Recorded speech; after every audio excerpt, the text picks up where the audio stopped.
Gimana yang mau ngejelasin? Udah tahu dia suka sama yang lain, masih aja diperjuangin. Kamu pernah jatuh ketika kamu ditolak secara perlahan. Kamu juga pernah sakit karena kamu udah tahu dia gak bisa kamu miliki. Percuma diperjuangin. Dia itu sebenarnya tahu. Dia peka dan dia juga sadar kalau kamu berjuang. Tapi dia gak peduli. Kamu tahu kenapa? Karena hati dia isinya orang lain, bukan kamu. Kamu nunggu chat dia dari tadi. Ya percuma. Dia lagi sibuk sama prioritasnya yang lain. Mikir aja, chatan lama dibales.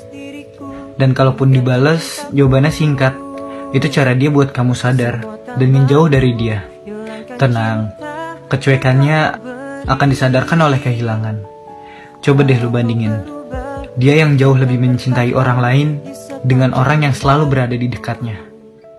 Paham kan maksud gue?